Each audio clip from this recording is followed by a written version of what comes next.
Hi there, my name's Mark. I'm a 69-year-old Masters athlete and I'm travelling on the road to Daegu, to the World Masters Athletics Championships in late August, so just 6 weeks away now. This is the fourth in my video log, and today I have a special guest. In 2021, I was at a fairly obscure athletics meet here in Melbourne, and in a 5,000 metre race, there was a man running 18 minutes and something, low 18s I think, and the program or the entry list had him listed as 69 years old. I found out that his name was John Birmingham, known to his friends as Boomer, which comes from his surname, of course. He used to be called, or for a while, in his younger days, he was called Burma, short for Birmingham, and then somehow that got turned into Boomer. So it's an appropriate name when you see John run. He's a fluid, athletic, strong runner, great to watch. And his achievements have been many over the journey. He's now 75 years of age and he's coming to Daegu, hence the connection to this Road to Daegu series. He has had a very interesting life, and we'll touch on a few of those things in the forthcoming interview. By profession, John was a mathematics teacher. He's now retired, of course, but he currently lives in Alice Springs after living for various periods in Melbourne, Tasmania, Canada, and then finally Alice Springs. And of course, that's an interesting place to try and be a distance runner, and we'll hear a bit more about that in the interview. So without further ado, here's me having a chat with John Boomer Birmingham. Yes, hi Mark, thanks for that. It's nice to chat. Yeah, good to see you. All right, what I'd like to explore with you today, John, is how and why you're still a high-performing runner at an age most people have given up, and why and what you're looking for in your trip to Daegu, South Korea at the end of August. So let's talk about, firstly, your early days as a runner. What got you into running? Oh, at a very early age, I discovered that I could put one foot in front of the other faster than anyone else.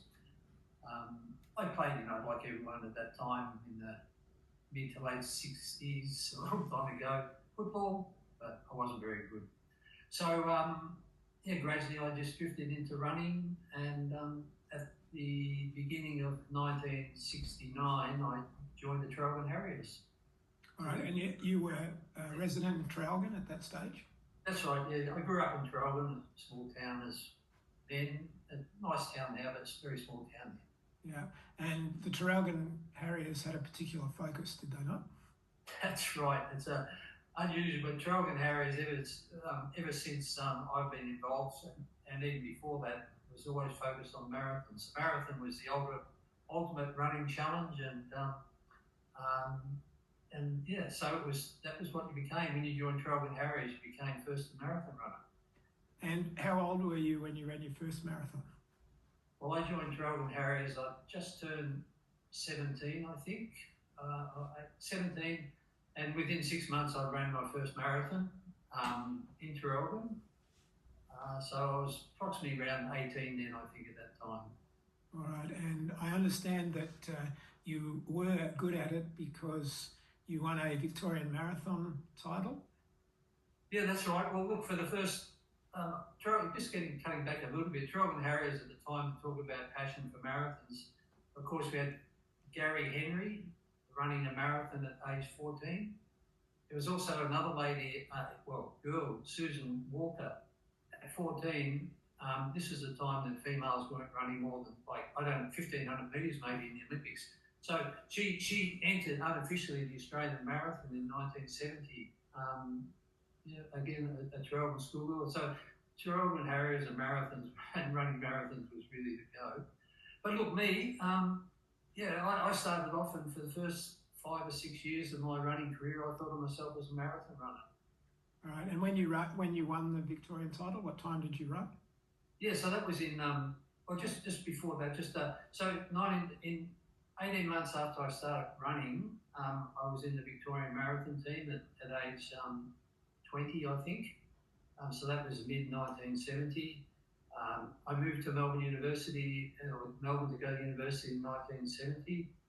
And for the next 3 years living in Melbourne, I ran some track, but I was primarily a marathon runner. So 72, I think I came, in 1971, I finished fourth in the Australian Marathon in Hobart. I was still 20 then. Then in 72, I came third in the Victorian Marathon.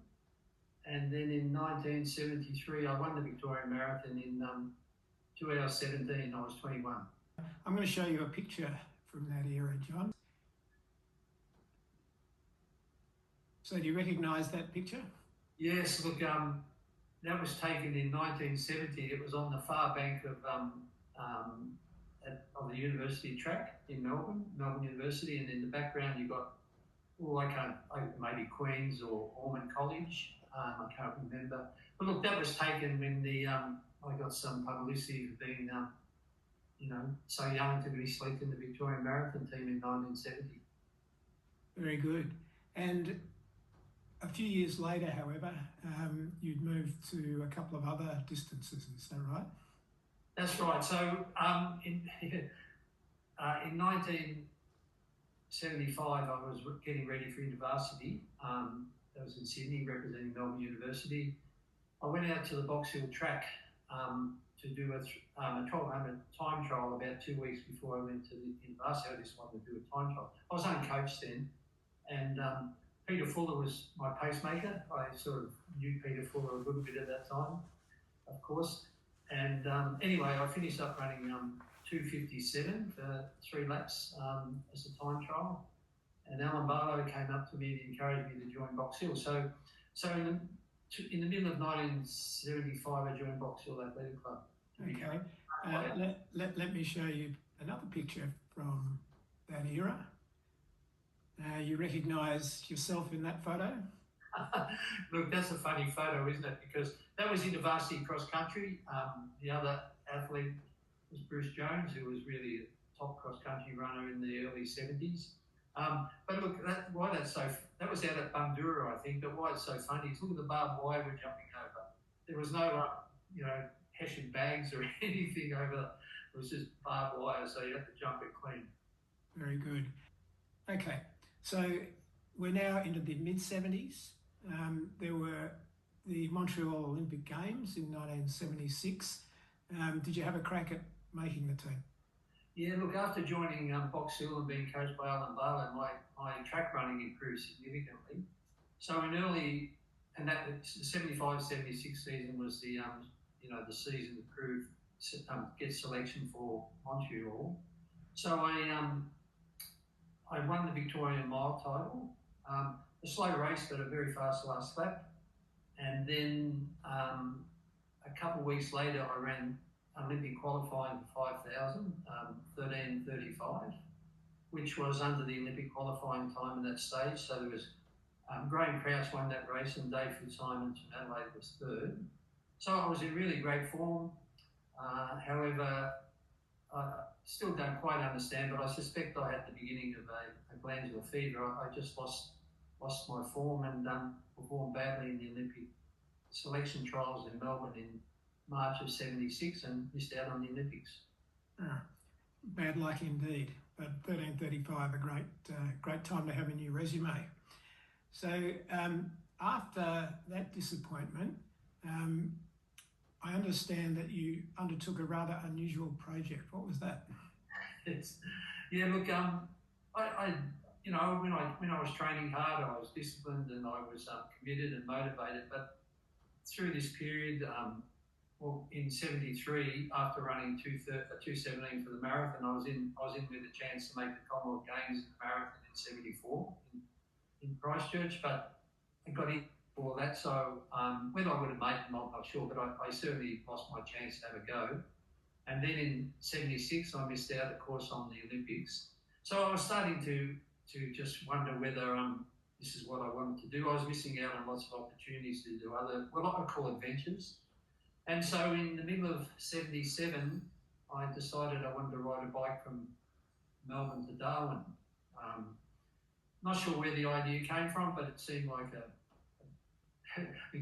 a challenging thing to do. And so for the next couple of years, I was really out of the running scene. I rode from Melbourne to Darwin, and then in the summer of '79, I rafted down the Franklin. So there was other things I started to do rather than just commit to full-time running. I'm going to share a news article at the time. Yes. Do you remember that? Very much, yeah. Look, that was a great time in my life. Probably, those 4 months I was on the road, just sleeping under tents, sleeping under bridges and on the side of roads, opposite roadhouses. It was a great time.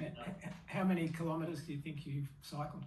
Yes, officially I got to 7,000 kilometres. I cycled to Cairns, to Cooktown, across to Normanton, down to Mount Isa, and then across the Three Ways and up to Darwin. It was remote, unknown territory for me in those days, but and I remember when I left home in Melbourne, I didn't know whether I could make it, whether it was physically possible, but I headed off and met all the challenges. Sounds terrific. A great adventure for you. So, running had taken a back seat, obviously, at that point in time. Did you get another lease on your running life just after you turned 40? That's right. So right through my 30s, I did very, very little running. In 1990, just after Collingwood won the grand final, we moved to Canada. And in Canada, I talked a little bit about how I used to be a runner, and that's how I described it. I got invited to join a relay team, which I did, and started running, and totally surprised myself how quickly I was able to keep running. We'll get back into really good running shape. And I'll just pause there to again bring up a photograph. Tell us who this bloke is. Yes, the chairman of the board, Ian Coghlan. He's running indoors in that circuit. But Ian Coghlan, an Irish runner, was a legend in America at the time. While I was in college, he won to make a mile at the Millrose Games at Madison Square Garden about 7 times in a row. He was also the first runner indoors to break 3:50 for the mile, I believe. So in 1992, I set myself the challenge to get into a race where Ian Coghlan was trying to be the first over 40 runner to run a sub 4-minute mile. Just before we leave Eamon's photo, I went and did a little research on him. His CV isn't too bad either. He went to 3 Olympic Games. He held the world record for the indoor mile, as you say, the chairman of the boards, and he was a world champion at 5,000 metres. So, did you get the opportunity to race him? Yeah, so the word is in Alberta, and really quite serious as a masters runner again, and really enjoying running indoors as an experience. And I heard that he was running in the Masters Mile at the Millrose Games in 1992 with the intention of running under 4 minutes for the mile. So I started training and started contacting the organisers to see if I could get into that race. Initially they said no. I told them I thought I could run 4:10. They didn't believe me. But my form suggested I could. Actually, I didn't know at the time, but the world record was 4:13 for the indoor mile. But anyway, so I went to New York to run a mile a week before and won that race, and eventually they said, yes, you can come and run. So a week later I was in New York, Millrose Games at Madison Square Garden, the classic sporting arena. Right, and when you say the record was 4:13, you mean the over 40 record? That's right, yeah, for the over 40s at that time, and I think it was held by Rod Dixon, I'm not sure. But so anyway, so I got into the race. there was some, Wilson Wagle was in it. He was a legendary runner for Kenya in the 80s, and of course Eamon Coghlan. And how did you go? Yeah, look, just a bit more detail about that experience. The board track at the Madison Square Garden was one that was brought out for track meets. You know, they would have boxing, Muhammad Ali fought there, basketball. So the board track was brought out for once a year, I think, for this meet. It was 11 laps to the mile, 160 yards around, very steep on the banks, around the bends. You couldn't just jog around the bend, you had to run because you would slide down. So it was a great experience. How I went, I had a great race, finished second to Coghlan. I ran 4:10, which I predicted, so that was great. Which at the time was the second fastest after Coghlan for, and inside the old world record, of course, but I finished second to Coghlan. Yeah, another great experience on the road to where we are now, towards Daegu. So that sort of was what I might call episode 2 of your through your running life. We're probably now at episode 3 or beyond. You've just had a birthday. Is that right? Yes, I've just moved into the 75 age group for Masters running. And we all know that you're at the pointy end of your age group. Taste of good age on my lips. Yes, unlike my good self. I'm at the wrong end, but that's okay. You've been to one previous World Championships in Finland. That's right. In what was that? 2022. That was my very first World Masters Athletic Championship. Yes. And what events did you compete in there? Well, I was 74 category then, so it was the 5,000, the 1,500, and the 10-kilometre road race. And were you successful? Yes, I finished second in the 5,000. I still can't. Anyway, I wasn't very happy about that. But then also the 1,500 I won, and the 10-kilometre road race I also won. And were you pretty happy to win the 1,500? Yeah, you got this photo. Look, I was wrapped. I went across there. Obviously, still very competitive. My 5,000 metre time was significantly faster than anyone in the race. But I ballsed it up in the straight and got past after thinking I'd won. So yeah, to come out and win the 1,500, which I thought was going to be a lot harder for me, was a big thrill, as you can see. Yeah, it's a lovely photo. All right, so for the statistically minded of us, you've put your name to a few records of your own. You might have missed the world record for the mile back when you were 40 plus, but when you were 70 plus, you ran a pretty good 3K up at Bendigo, is that right? That's right. So yeah, so on Bendigo, I set myself to run the world 3,000 in that age group, 70, 74, and yeah, I was successful. Had a good race and good pacemakers, and it was a big thrill to run the world record. Yeah, name some names. Who was helping you out? You got me on the spot there. Was Mike Bellany? That's it. Yeah, sorry, Mike. I forgot your name. Mike's a great guy, and I love the meeting when I go back to Bendigo again. But Mike, and there was another runner who moved up to Queensland afterwards. Sorry, I don't know his name. That's all right. And my research says that was in 2023. You've got Australian records, obviously that one, but also in the 70 plus, you set the Australian mile record in 2022 and the 5,000 metre record in 2023. That's right, yes. Now, why I'm interested in those is because, of course, now you've moved up to the next age group. Do you have your sights set on a few records now that you've turned 75? Well, at this stage, that's the plan and the aim and the goal. Daegu won't be as hot and humid as you know in Daegu, so there won't be any record chasing there. It'll be just trying to win. But yeah, look, I'm expecting over the summer to try for some of these records, and I think they're all in reach. In 3 months ago in Bendigo again, I ran their 5,000 metre and ran 18:52. Still 3 months before my birthday to turn 75, but that was only 2 seconds outside the world record for 75 plus. So I certainly think that's gettable. The mile, 3,000, and also, so yeah, we'll see how it goes, but that's the aim at this stage. The world records that you'll be shooting for in the 75 plus group, they're all held by one athlete from the Netherlands, a fellow called Cees. I can't pronounce his surname. Do you know whether Cees is going to Daegu? Yeah, look, Cees is a terrific runner. I raced him in Finland. He beat me in the 5,000, and I beat him in the 15 and the 10K.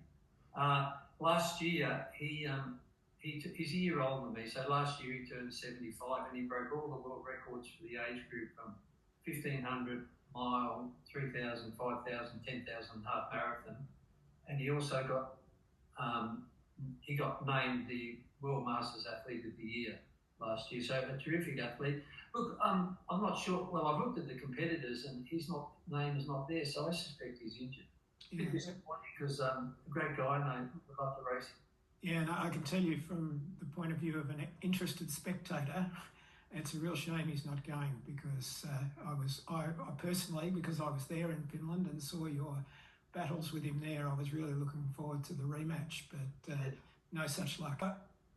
One thing that some of our viewers may be interested in is, I mentioned at the outset how you've managed to still be running at a very high level at 75.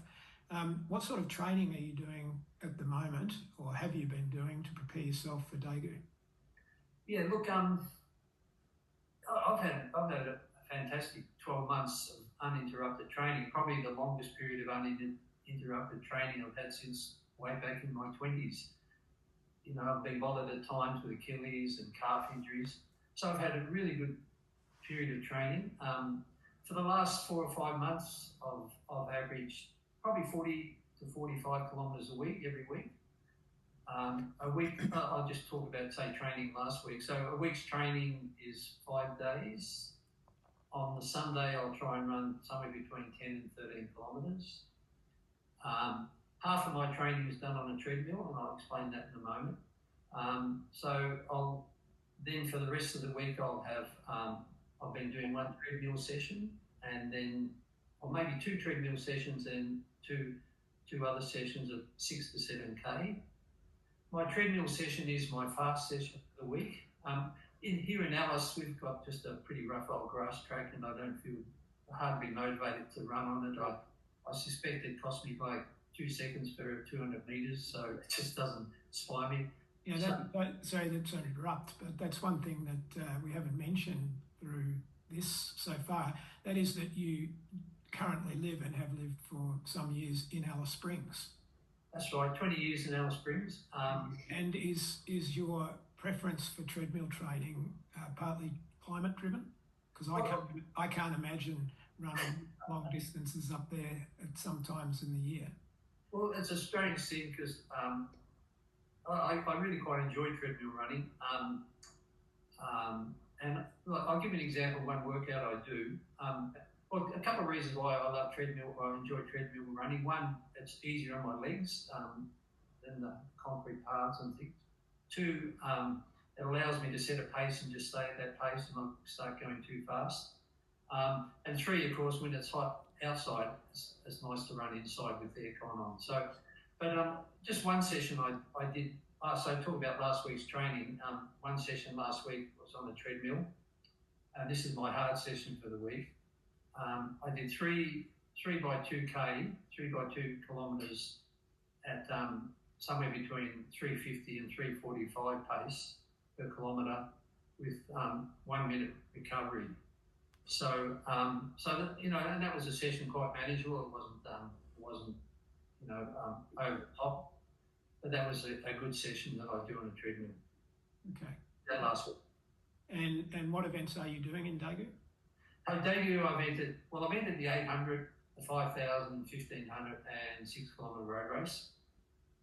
The 800 is may or may not do it. At this stage, I'm not quite sure. I'm not sure I'm going to be really race fit to do an 800. As compared to a 15 and 5. But anyway, at this stage, four events, and I'll make up my mind when I get there. Okay, all right. Well, I'm sure many people will be watching with interest to see how you go. So thank you for taking us through your very interesting running and other activities in your life. Perhaps I might close with a couple of big questions, if I can put it that way. Do you feel any different about running now than you did when you were younger? Yeah, look, obviously you can't run as fast. Well, that's obvious, isn't it? But look, when I'm running along with just in nice, I get into a really nice rhythm. I feel nice and relaxed, and I feel fit. In a way, it's no different than when I was in my 20s. The only difference is I'm probably running about a minute slower per kilometre. But when you're running along nice and smooth and relaxed, it doesn't feel like I'm 75. It feels like I'm a lot younger. So it is, it's funny when I think about, I got the world marathon record now. I couldn't keep up with that guy for 200 metres. You really show your age now, but I don't think about it too much. It's a good story to tell people. Okay, fair enough. And any advice for other aspiring distance runners, particularly perhaps those in the older age groups? No, just monitor. Don't push it too hard. Injuries come really easy when you get older. So it's really important that you hold back on how much you do, and don't try and keep away from that cliff edge of just doing a bit too much. You go over the edge. That's the main thing. The other thing is just encourage. If you're say a park runner, and you're interested in exploring a little bit more, to get involved in the Masters running community it's a fantastic community to feel part of. I often describe it as Masters runners or Masters athletes are glass half full people. They're really positive. They don't think about what they can do. They focus on what they can. They don't focus on what they can't do. They focus on what they can do. And it's a great group of people to be involved in. Everyone's highly competitive in many ways, but at the end of the day, it's everyone joins hands and loves to get a photo taken at the finish line of everyone who was in the race. It's a great community to be part of. Yeah, well said indeed. And just finally, any reflections on your great life in running? Oh, look, two things there. My running resume and my running experience, especially at the top level, were really unfulfilled. So a lot of things I might have some regret about it if I reflect too much. I would love to have ran a 4-minute mile. I would love to been an Olympian, but those things didn't happen. But look, the main thing is I made fantastic friends in athletics way back in the 70s and 80s. Friends who are still long-term friends today, from Chris Wardlaw, Len Johnson, Anne, and Don Shaw and Peter Fuller. Lots of great friends and memories, and we still talk and laugh about it even years later. So that's the main reflection, is the friendship you make. Yeah, terrific. I certainly heartily endorse all the things that you've just said to us. Thank you so much, John, for your time today. I hope that others find it as interesting as I have, and we shall see each other in Daegu. Yes, Mark. Look forward to catching up with you there. Bye. See you, John. Bye.